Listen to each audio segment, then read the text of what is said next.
Will Frith, Christopherio. building coffee, Ho Chi Minh City, Vietnam, and just all-around extraordinary coffee consultant, expert in green coffee and trading. I mean, you do it all, but you've been focused on. I'd have to correct you. I'm not an expert in many things. Definitely not trading or green coffee, but I know my way around some green beans. Yeah. And so your gig right now for a long time has been building coffee. It's a co-roasting and roasting space. Yeah. Right? And you're also a consultant, but you've been focusing on elevating and promoting the coffees of Southeast Asia and Vietnam for a good many years. I mean, more than you've been focusing on it recently, you've just been doing it for a long portion of your career, but in particular the last few years. Yeah, the last few years has really seen kind of an explosive growth of the specialty movement and the fine Robusta movement inside Vietnam. Yeah. And so it's really kind of generating its own momentum and doesn't need a lot of promotion so much as just, people to pay attention to it. Okay, how does that momentum get started? I mean, so what you're saying is you come alongside of it, you're part of it in helping promote it, but if it's self-generated, what has led to that self-generation? It's kind of like the global zeitgeist of specialty coffee. It's everywhere now, right? But when I went there in early 2013, there was nothing as far as specialty coffee is concerned. There were a couple of people like hand carrying green coffees in and roasting at home, but really nothing to speak of in terms of retail or wholesalers or anybody roasting specialty coffee. We had Lavazza and Illy. That was kind of the best we can get at the time. Okay. Why is that? Why was that the case? Like the status quo was it wasn't specialty, it was just really commodity driven, convenience driven. I think it's like it has to be a perfect storm of growing economy and then digital connectivity. For a long time, Facebook was banned in Vietnam, and then things were a little bit micromanaged in terms of search engines. And so it was really hard for people to really engage with the world like they can now. And so just the combination of increasing incomes, 6% average GDP growth every year for the last 20 years. Wow.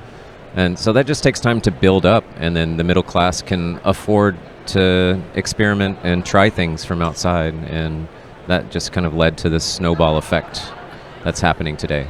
So initially when people started experiencing input from the outside world, so to speak, through social media, was it immediately thought, well, we should do this but with our coffee? Or was it all imported at first and then let's start looking at?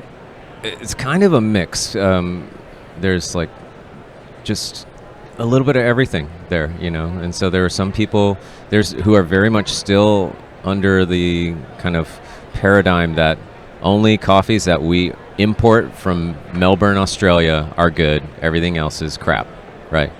I mean that attitude is definitely in Melbourne as well, but and then you've got the others who are like, no, if it's not local, it's crap. And everything in between. So it's a fun space to be in right now because it's so diverse. I hope it doesn't narrow too much. Well, I think as the industry, we've made it narrow for people by excluding, you mentioned fine Robusta, for example, which is so plentiful, which makes people just not even consider it when they're thinking about getting into coffee themselves. So they're still, getting it from other farmers, from other countries, but if you're not going to focus on what you have in your own backyard, literally, then... Right. And, to most Vietnamese consumers, the taste of Robusta, fine or not, is the taste of coffee. And so when I put a cup of very delicate Wash Yirgacheffe in front of them, they're like, what is this tea? It's not always a straight line to specialty coffee. And so what we do when we narrow it to something like only carbonic maceration, 87-week long fermentation process, whatever, is specialty and everything else is not. All we do is just alienate people who like other stuff. Sometimes I don't want to drink pickles in my coffee, and so I go for a traditional process. Yeah, pickles. Oh, yeah. Yeah. I tasted that just today. It was interesting. It's probably good for your gut flora. Probably, and also good for the diversity of coffee. I think like coffee should taste all kinds of ways.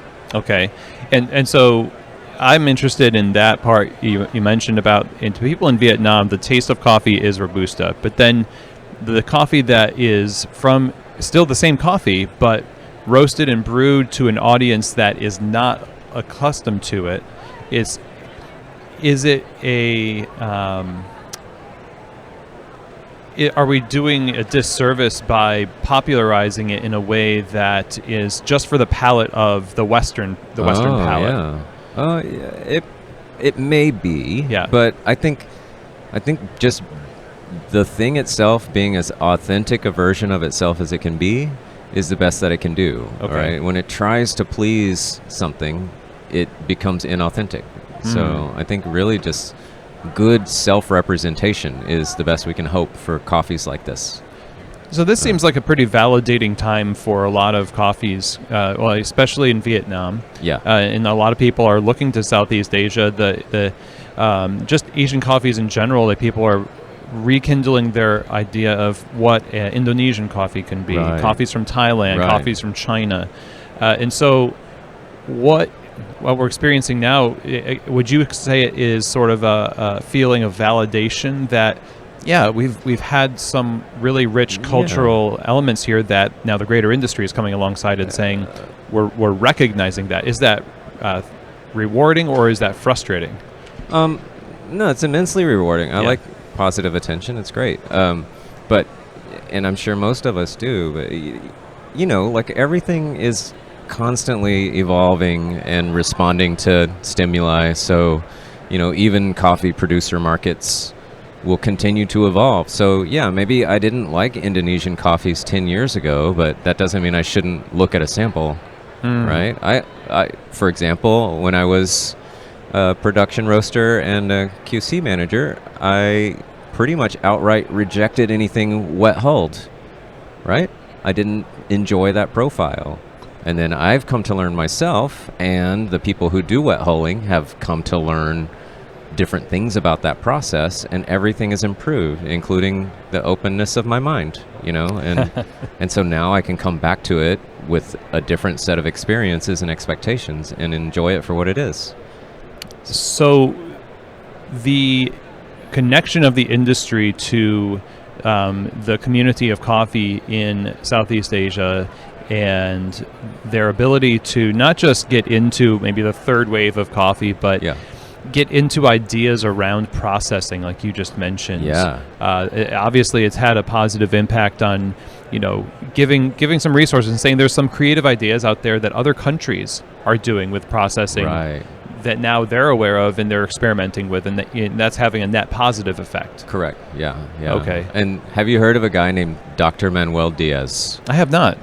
He's kind of like a behind the scenes, like producing country consultant now, and he does lots of stuff to do with processing classes. And so he's done several workshops, probably a couple dozen workshops on processing in Vietnam over the last few years, and that has really been a boost to Fine Robusta. He's given like sets of best practices, lots of things to look out for, data collection and experimentation, and then kind of a feedback loop that's nearby, so they can share it with, you know, qualified cuppers to get feedback about the product and what to do next. And that work has done a lot for Fine Robusta in Vietnam.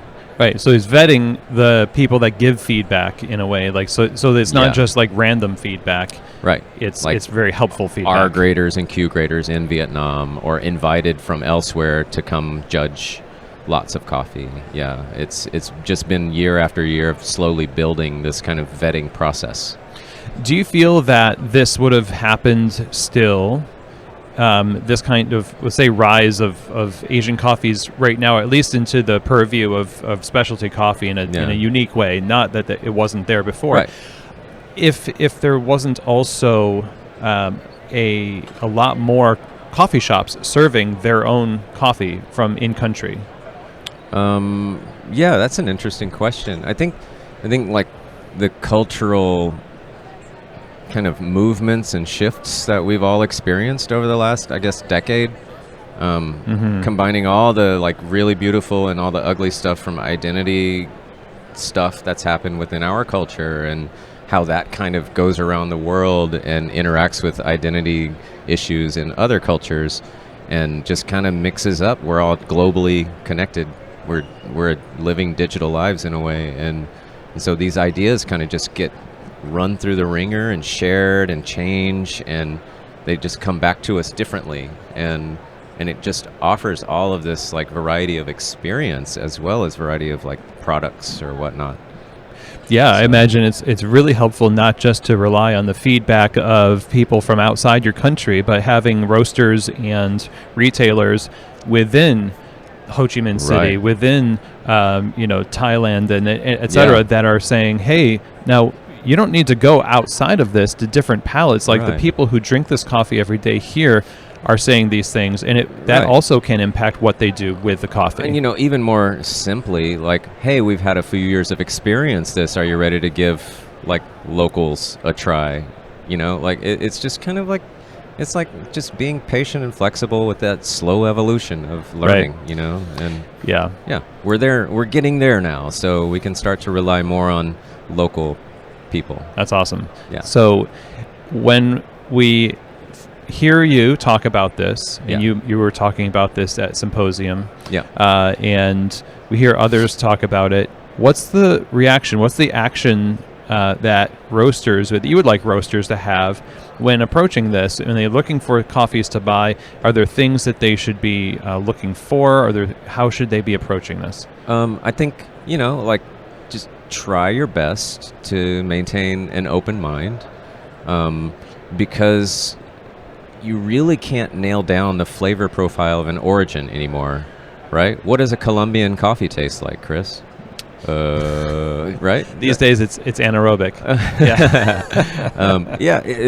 It's difficult. We can't do that anymore, right? Because things are changing. So I think maintain an open mind and be open to the fact that there could be a very good specialty level coffee coming from 300 meters above sea level in Hawaii, right?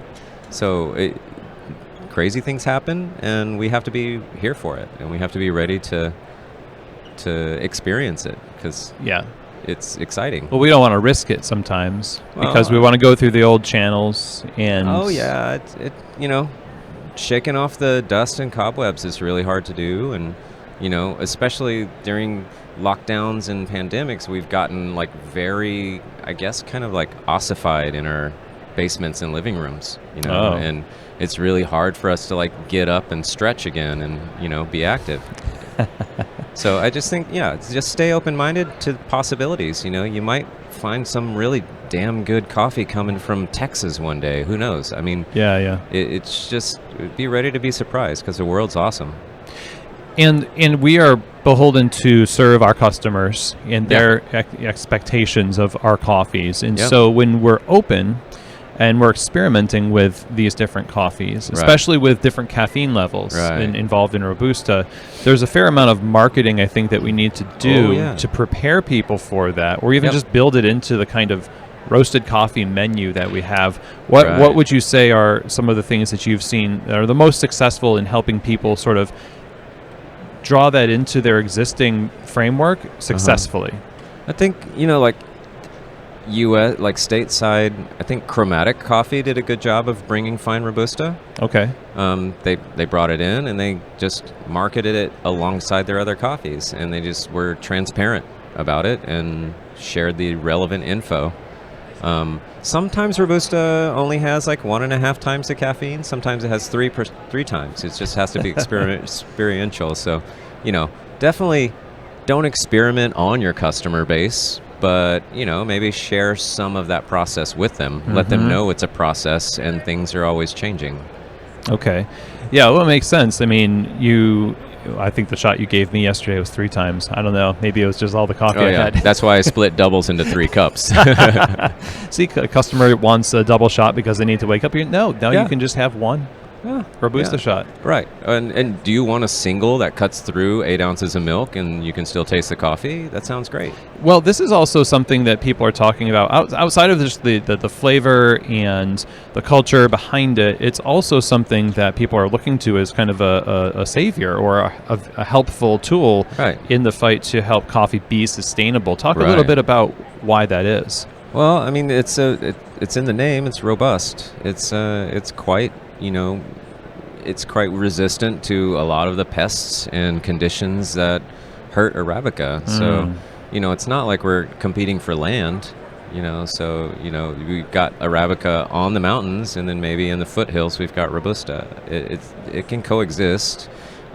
Robusta rootstock grafting is becoming popular in some places. Some people choose to do it with Liberica and others, but so the root systems get established and are strong and are not as susceptible to things like non-beneficial nematodes that attack the root systems. Right. And then you graft an aerial from a really nice SL28 or something onto it, and the rootstock does not transfer flavor into the aerial, so it really just transfers water and nutrients, and then the rest of the plant and the plant chemistry is what takes care of developing the flavor. Interesting. So, at least in my experience, I haven't noticed any Robusta-y flavors in grafted Arabicas. I love that people are doing those experiments, and then I wonder, is it possible that there might be a slow march towards a lack of Robusta because of the specialization of Robusta by the industry? Yeah, that's also possible. Things lose their resistance to things occasionally. So, we just have to be adaptive and flexible in that, and just be ready to learn. And if you think you know something, it's time to start learning something new about it. Excellent. Yeah. What is the question that you get asked the most about this topic when you give talks about the subject? Here, for instance, what are the things people are talking to you about the most that concern their business? Well, what's pricing like is kind of a big one, and that's a real concern. Specialty coffee people like to scoff at people who talk about price, but that's the bottom line. Baristas, you want to be paid more, you might want to start being more sensitive to the other costs that business incur. And it's not about a greedy owner who's probably not paid themselves in 6 months. True. It's about other business things that it's like whack-a-mole of priorities, like this, the loudest, the squeakiest wheel kind of. And so I think price is one of those things that we have to be aware of, and we also have to be aware that prices of everything are rising. And when things are rare, the prices are higher. When things are harder to get, the prices are higher. And we just have to be prepared for that. We can't compare a 1 pound price of 84 point Vietnamese Arabica to a 1 pound price of a washed Ethiopian coffee. That's even a higher score, maybe would be cheaper than that Vietnamese coffee, just because of the well-worn paths that Ethiopian coffees make out into the world. Yeah. They're not quite established in the same ways in Vietnam. It's very much a commodity-oriented industry. So if you want to get commercial Vietnamese coffee, 5 minutes you can find it. It's very easy because those are very established paths. And so I'd say pricing and availability are the two things that people need to just kind of be patient about and do their own kind of research. So I'm assuming the expectation is that if I'm buying specialty Robusta, it should be cheaper than specialty Arabica. Yeah. Because it's Robusta.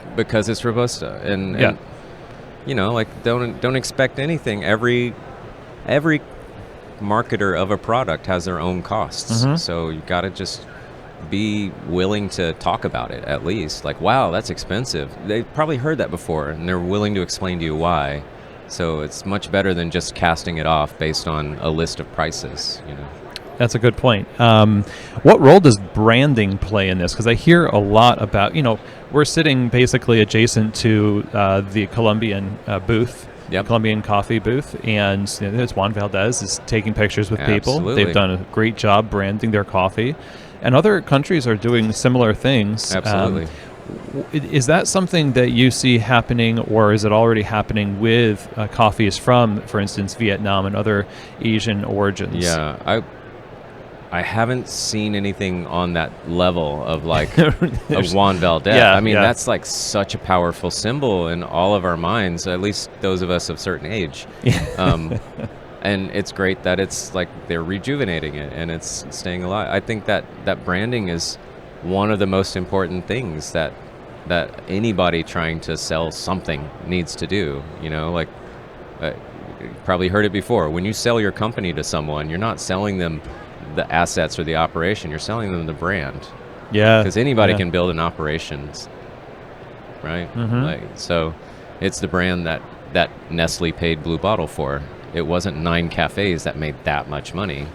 It was the brand. Yes, what it stood for, how people respond to it, and even what its potential is because of Right. what it's done. Exactly. And it seems like when you say anybody, when we're talking about who that anybody is, in this case it's the government, Right. right? That's coming alongside the farmers and saying, "Oh, we're going to help, promote this because it's our national product." Right. And so there's a lot of us in specialty coffee that are embracing that coffee Right. from Vietnam and other origins. What is the government doing currently within these places to do the same, to help give momentum? Well, like, of course, it's a complex two-way relationship with the government and the industry. The government has done a lot to push the coffee industry in Vietnam.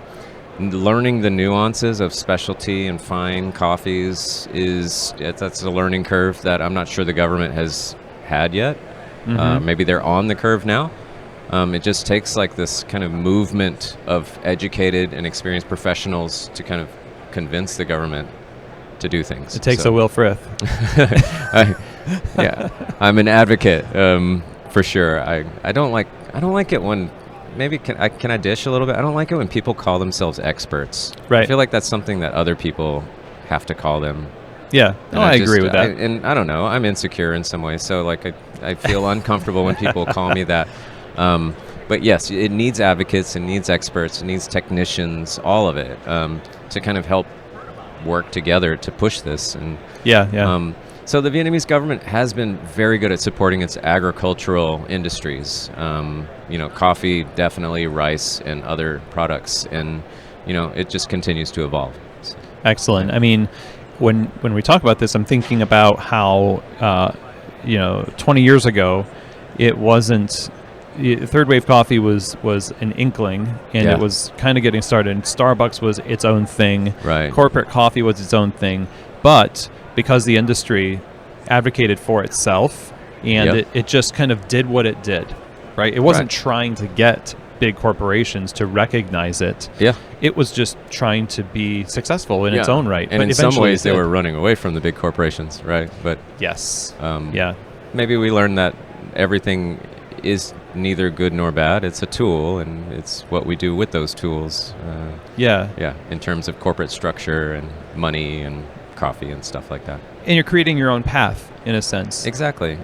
And it takes time. It just takes damn time. We're impatient species, Like Mhm. we don't recognize that it takes several cycles of something for everyone you want to catch on.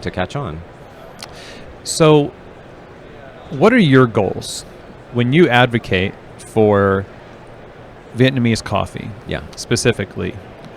What's the end goal here? What does success look like? And that's kind of an unfair question because I Yeah. know it's an evolving definition. Right. So, what are the first two milestones of success in your mind?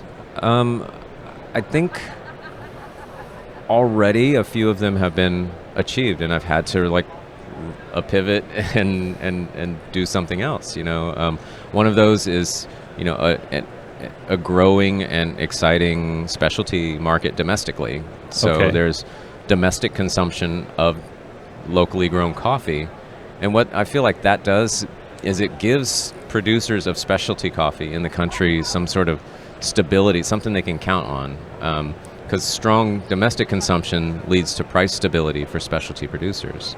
They're not subject to the swings of the C market or differentials or whatever. And so when there's strong local demand, willing to pay a high price, there's a bit of a buffer and people can try things. and you don't have to super incentivize every move into specialty because people can try it without a huge risk. Okay. Or it's de-risked in some ways. Yeah. Yeah, that makes sense. Back to that. Yeah. Yeah. So that was like my main goal: increase the possibility for domestic consumption of specialty, and I feel like that's that's happening now. I did work to help that, and others came in and did as well. And then I think now I want to work on different pathways towards increasing the volume of available specialty Arabica. The fine Robusta movement is like a rocket ship. It's doing its own thing because Robusta is so strong in Vietnam already. So, I mean, I don't really need to do much about that. You know, I can get excited about it and share it with my friends and my community. But now I want to advocate for more specialty production of Arabica and just find ways to increase volume.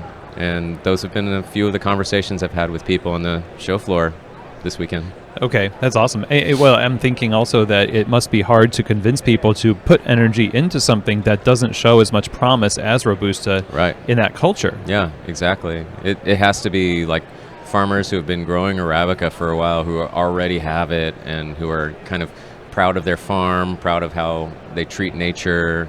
Those kinds of people are the ones who generally gravitate towards producing quality coffee.